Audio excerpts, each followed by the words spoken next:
com austeridade. Como é que é? Muito menos a intensidade. Um pouco de todo esse trabalho. Faz com muito mais força. Está bem ruim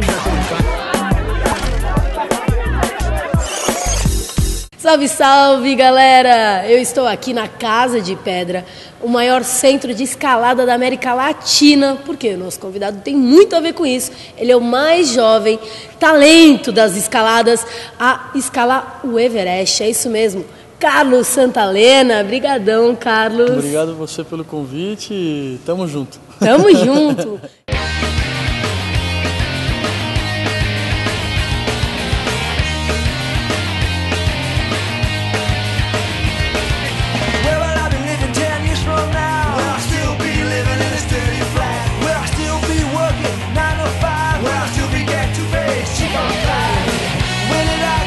Você é de Campinas, interior de São Paulo. Quando que você conheceu a escalada e se apaixonou por essa arte?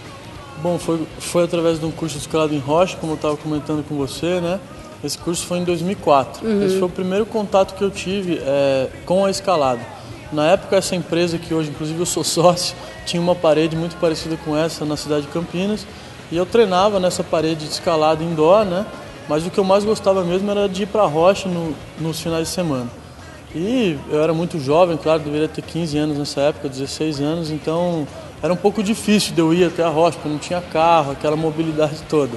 Então eu treinava mais na parede e os amigos, quando chamavam, mais velhos, né, eu ia junto para a rocha. Mas foi mesmo em 2007, 2006 que eu comecei a praticar mais intensamente, vamos dizer assim. E os seus pais, não é uma coisa que é muito, assim, não é todo pai que acha uma ideia muito legal, porque assim, até certo ponto você consegue colocar colchões embaixo, mas às vezes não, você tem que ir só na segurança mesmo, né, do mosquetão, parará.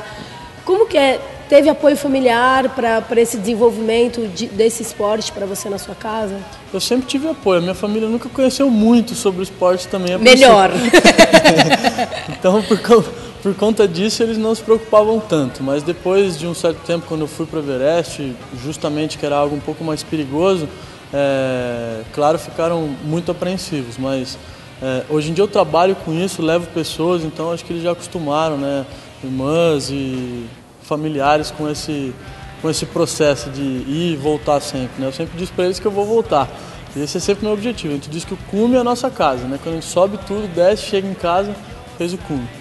Legal, e aí esse início, quando você tinha mais ou menos 15 anos, até você começar a ir para outros lugares fora do interior de São Paulo e descobrir novas montanhas para serem aventuradas, foram amigos que te levaram ou foi uma busca mesmo tua pessoal? Foi uma busca pessoal, né? Eu não tinha muitos amigos que faziam isso, eu gostava muito de esporte sempre. Então joguei futebol quando era criança, porque era um esporte nacional, vamos dizer assim, então sempre gostei de jogar futebol, até que um dia eu quis variar e fui procurar o mergulho. Estava sempre em Santos, na praia, né? Então aprendi a mergulhar de apneia, aprendi a mergulhar de cilindro e comecei a conhecer o mundo da aventura. Porém o mergulho para mim ainda não me desafiava da forma que eu queria.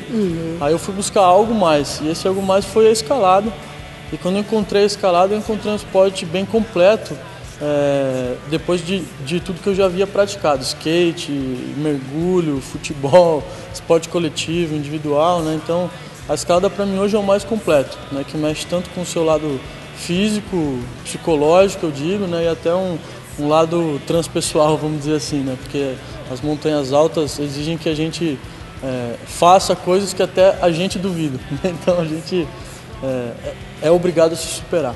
E aí, para você determinar que você queria escalar o Everest, como outros lugares que você já escalou, como que foi a escolha desses cumes e qual que foi a linha de pensamento de tipo, vou primeiro nesse, grau de dificuldade? Bom, o Everest foi sempre um sonho, né? Então, desde menino eu dizia para minha mãe que ia subir o Everest. Então, fora os 7 cumes que a gente vai falar aqui, o Everest foi uma primeira grande vontade, um primeiro sonho, né? Eu fui atrás desse sonho. Aí em 2008 comecei a ir para uma escalada em gelo, né, para me preparar já para o Everest. Conheci o Carlos Canelas, que foi um grande parceiro nesse treinamento, foi meu parceiro no Everest também. A gente traçou junto com o Rodrigo, que é meu sócio dentro da empresa, um planejamento de 3 anos e meio aproximadamente, né? Então a gente escolheu principalmente as montanhas da América do Sul por serem mais baratas, né, financeiramente mais baratas e oferecerem grande dificuldade técnica. A gente já tinha visto que com altitude a gente se dava bem, o nosso corpo se adaptava de forma relativamente tranquila.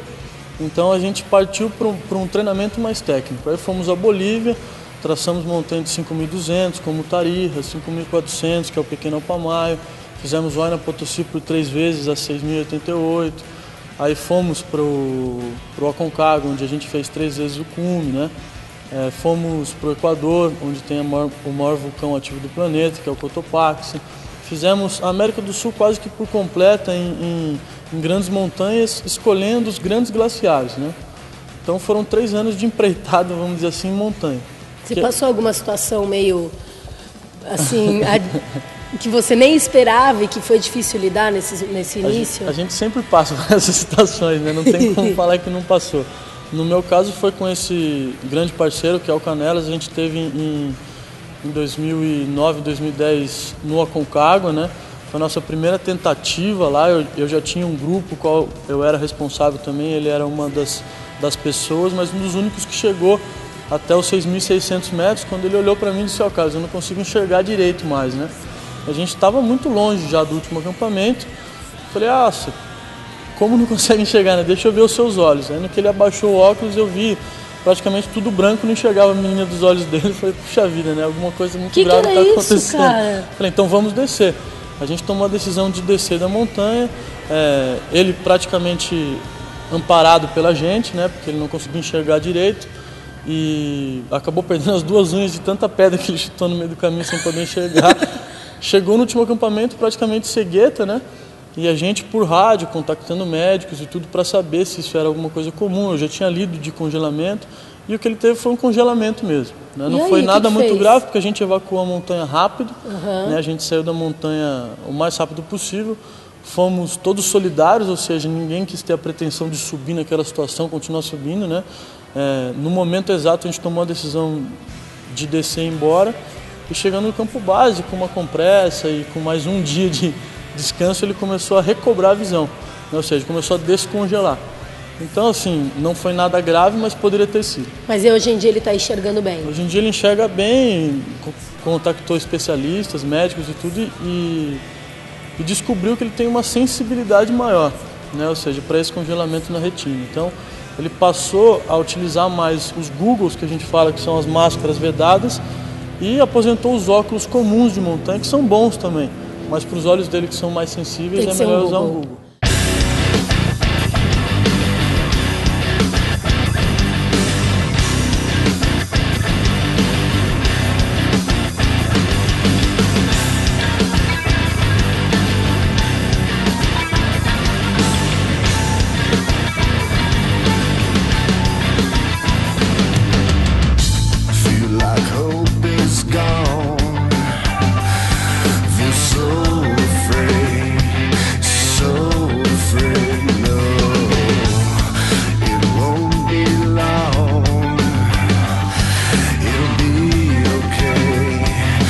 Vocês fazem algumas preparações para saber, né, resgates, como fazer se alguém quebrar uma perna, ou, por exemplo, como esse momento que vocês passaram, que foi um momento crítico, como se acalmar e segurar a situação? Vocês fazem treinamentos, entre parênteses, médicos? Os treinamentos médicos que a gente faz é basicamente um curso de primeiros socorros em áreas remotas, né, e resgate em áreas remotas. Ou seja, saber se utilizar do que você tem para dar um primeiro atendimento, né? Um segundo atendimento ou mesmo qualquer intervenção, quem vai poder fazer é o médico, e numa altitude com certeza muito mais baixa, ele não tem o que fazer. A gente leva medicamento para improvisar alguns resgates rápidos, né? E temos o treinamento para um primeiro socorro para tudo que aconteça em altitude. E aí na base tem sempre um médico? E aí na base sempre tem um médico, sempre tem uma base maior, vamos dizer, de médicos para te auxiliar. Entendi. Né? No caso do Aconcagua, você é obrigado a passar em cada médico até subir, né? Ele vai te avaliando ponto a ponto, né? Eu, como guia, levo as pessoas lá, ele mesmo avalia, e a partir da base para cima eu vou avaliando dia a dia, e claro, sempre com muita margem de segurança. Se a pessoa já tiver qualquer indício ou qualquer tipo de problema, o único remédio da montanha é descer. né, é voltar para baixo, sair do ar rarefeito onde tem oxigênio. Os maiores problemas são devido à falta de oxigênio.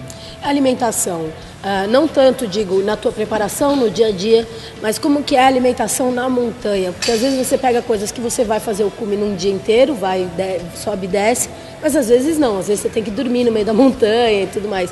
Como que é a alimentação e o tipo de peso? Porque às vezes fala que é melhor você levar coisa em pó, como que é feito? Bom, a alimentação é um pouco precária, né? A gente diz que na altitude a gente perde um pouco o apetite. A alimentação é um exercício lá em cima, né? A gente tem que se exercitar para poder comer.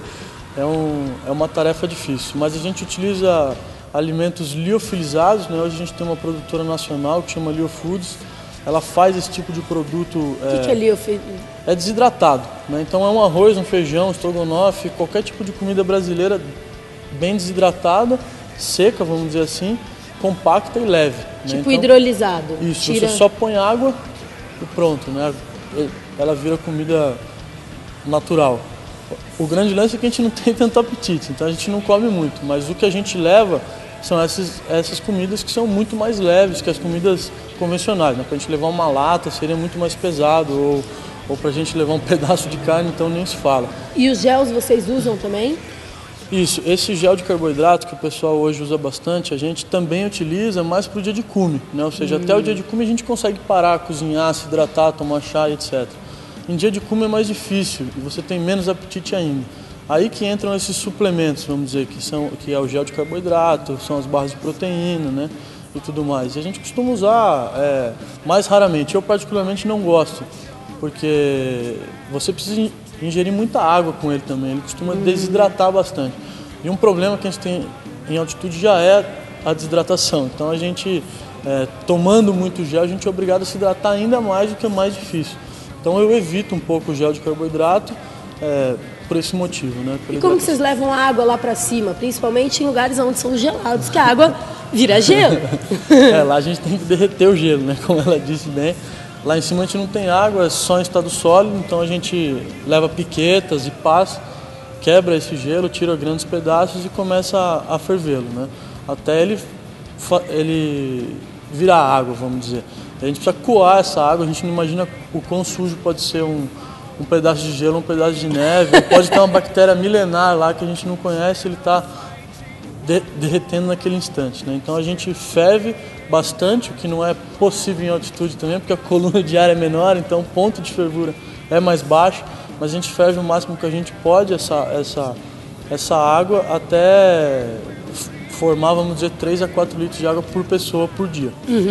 E você, né, em maio de 2011, você alcançou o cume do Everest, sendo o mais jovem a alcançar, a escalar o Everest. Como que foi, assim, claro, você já vinha sonhando com isso, falando para sua mãe, eu quero ir escalar o Everest, mas como que foi essa preparação inicial para alcançar o Everest? Essa preparação foi basicamente através de montanhas, como eu disse para você, na América do Sul. Tá. E a outra parte de treinamento físico eu fiz em academia e corridas mesmo, né? Fora as escaladas de final de semana que era para descontrair. Né? E essa ideia também teve um boom assim, inicial através desse parceiro, né? Que era um rapaz, um empresário que tinha Rodrigo? Não, o outro Carlos, exatamente.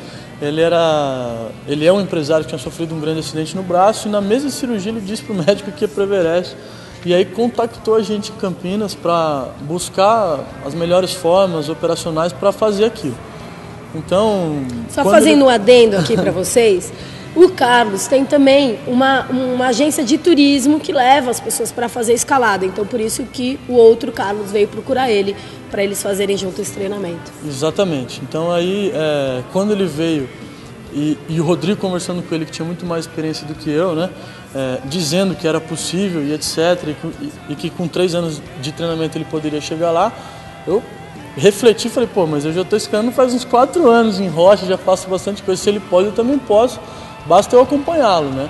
E eu já estava me propondo a fazer isso, então acabei fazendo mesmo através dele, né? Ele gerou esse impulso dentro de mim que mostrou que era possível, porque até então para mim era uma coisa muito cara, primeiramente, uma expedição de 50, 60 mil dólares, né? Ou seja, expedição caríssima, é um lugar bastante difícil, né? E complicado, a gente pode sofrer avalanches ou riscos intrínsecos da natureza, né? Tinha uma série de pontos aí a se pensar. Mas através daquela primeira reunião eu vi que era possível, né? Vi uma janela ali de luz que disse, ó, dá para você fazer, né? Não é algo tão extremo assim, nem para pessoas extremamente treinadas, atletas, porque eu não era nenhum atleta, né? Eu simplesmente gostava de escalar, não tinha nada disso. E aí você, em meio a isso, acabou fazendo um filme. Que história é essa? Vocês acabaram gravando? Foi uma coisa que, tipo, depois é que você juntou o material e falou, pô, eu tenho um filme, vocês usaram o GoPro, como que foi feito? Foi tudo acontecendo mesmo. Inclusive a história de ser o mais jovem, né? Porque eu nem pensava que eu ia ser o mais jovem, uma coisa assim. Eu fui e montei o projeto e tinha vontade de ir. Depois que eu descobri, quase que uma semana antes de ir para a expedição, que eles começaram a divulgar, e eles mesmos que foram descobrir que eu ia ser o mais jovem brasileiro. E esse lance do filme também foi uma consequência, né, de todo o projeto. Eu levei uma câmerazinha, que era uma GoPro, filmei boa parte da escalada, os parceiros de equipe também filmaram, né, filmaram a nossa chegada no cume, a nossa descida, os rapéis, tudo. E a gente compilou todas essas imagens e falou, a gente não pode perder essas imagens, vamos fazer um filme, né. E aí o Dardak, que é daqui de São Paulo, que conhecia o pessoal que faz vídeo, etc., acabou montando um curta-metragem, vamos dizer assim, um documentário de 22 minutos, que vai ser apresentado no próximo Festival de Filmes de Montanha, que é no Rio de Janeiro. Que é muito bacana, vocês fiquem ligados aí que vale a pena conferir esse festival.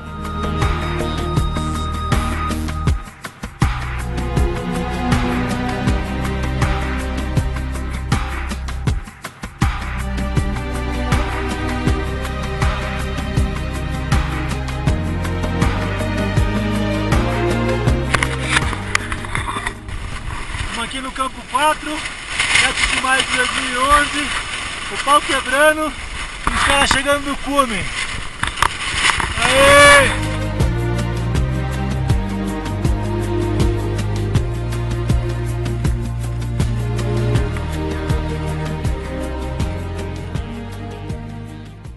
Fora isso, você tem um projeto que é o Projeto 7 Cumes. Queria que você falasse um pouquinho desse projeto e explicasse para a galera quais são esses 7 cumes. Certo. Então, retornando do Everest, né, voltando para o Everest, a gente, na própria descida, depois que a gente já tinha chegado no cume, a gente falou, mas e agora, né? Realizamos o nosso grande sonho. Que agora é o próximo sonho, né? A gente vai ter que criar outros sonhos agora, né? E a gente já tinha falado muitas vezes no Alasca, que era uma montanha que a gente queria conhecer, que é o Monte McKinley, tem 6.194, é uma das montanhas mais frias do planeta. Aí eu falei, bom, vamos pro Alasca, né? Ele é pouco doido, vocês viram, né? Ele é pouco doido. Que vai ser um projeto diferente e tudo, e é um sonho também, pô, né? Uma coisa a mais pro nosso currículo, e a coisa foi acontecendo. Só sei que esse Alasca ainda nem aconteceu, e eu já acabei indo pro Kilimanjaro, que é um dos outros 7 cumes, pro Elbrus, na Rússia, que também faz parte desse projeto, e me motivei ainda mais a concluir o projeto agora, né? Antes era só uma viagem inicial, assim, agora virou concreto, porque estou praticamente inserido de cabeça nesse projeto, já fiz mais 3 montanhas, faltam mais 3, né? Caramba, isso tudo você vai gravar, você pensa em fazer um filme com isso tudo? Penso sim, eu penso em gravar todas as outras ascensões, já gravei essa do Elbrus também, a do Kilimanjaro eu ainda não gravei muito, mas já fui 3 vezes, vou a 4ª vez ano que vem e pretendo filmar mais, né? O Aconcagua eu já tenho bastante imagens também, para no futuro compilar tudo, né? Legal. E mostrar nesses festivais, principalmente, para motivar as pessoas, né? A ideia desse filme é mostrar que não é uma coisa impossível, né? Ou tirar da cabeça das pessoas a mística de que não dá para se fazer montanhismo, né? O montanhismo ele é acessível a todos, porque desde a prática de camping até a subida aos 8.000 metros é um montanhismo, né? Então, o nosso grande prazer com essas imagens é mostrar para quem gosta que dá para fazer, né, que com dedicação você chega lá, que não tem tantos mitos assim em cima desse feito, né? A gente consegue passar para outras pessoas. E em meio a isso você tem, né, a agência de turismo, claro, que fomenta ainda mais a escalada. Como que, claro, veio dessa história com o Rodrigo, mas como que você falou, bom, então eu vou trabalhar com isso que eu amo, que a princípio era só um divertimento e acabou se tornando o seu trabalho, como que você divide o seu tempo entre coisas que você tem que se dedicar para a sua escalada e coisas que você tem que fazer para a escalada dos outros. Eu tomei aquela famosa decisão na vida de dar um passo para trás para depois dar dois para frente, né?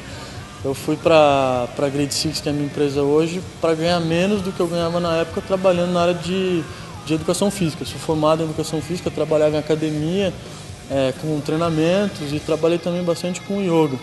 Né? Fiz a pós-graduação nessa área, estudei e estava praticamente inserido nesse meio mesmo. Mas eu queria mudar de vida e sempre gostei muito de escalada e sentia que minha vida tinha que tomar aquele rumo. Inclusive ia me levar para países que eu queria conhecer há muito tempo, que era o Nepal, que era a África, né? a Tanzânia, né? O país da Tanzânia, conhecer a Oceania, outros lugares. Né? Então eu vi ali uma possibilidade de eu buscar esse sonho. E na época eu ganharia metade ou menos da metade do que eu estava ganhando realmente. Mas resolvi arriscar, larguei tudo que eu tinha e fui lá para a escalada, para a Grade Six mesmo. Falei, eu vou dar curso de escalada, vou treinar aqui com vocês, né? E ao longo dos anos pretendo ir viajando e ganhando experiência. Eles toparam, incentivaram, né? Me motivaram também para isso, porque precisava. E comecei a ir para Bolívia, Peru, Equador, montanhas mais próximas, até alcançar os Himalaias, né? E a África.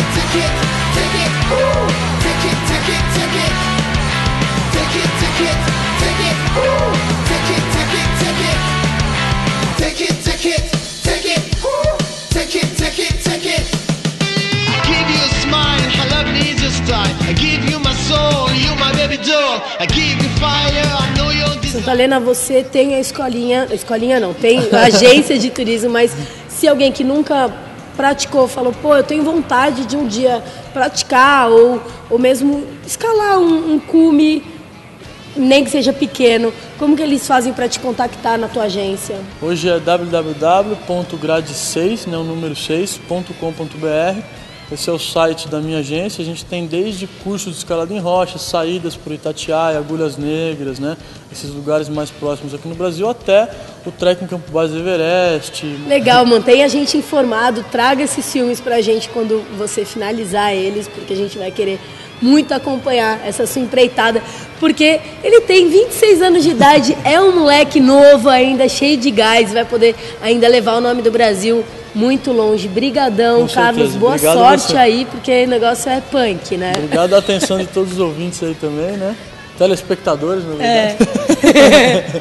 Obrigado. Legal, é isso aí. Eu fico por aqui com o Carlos Santalena. Valeu, até a próxima. Muito menos a intensidade. Todo esse trabalho. Tá muito mais. Tá bem ruim.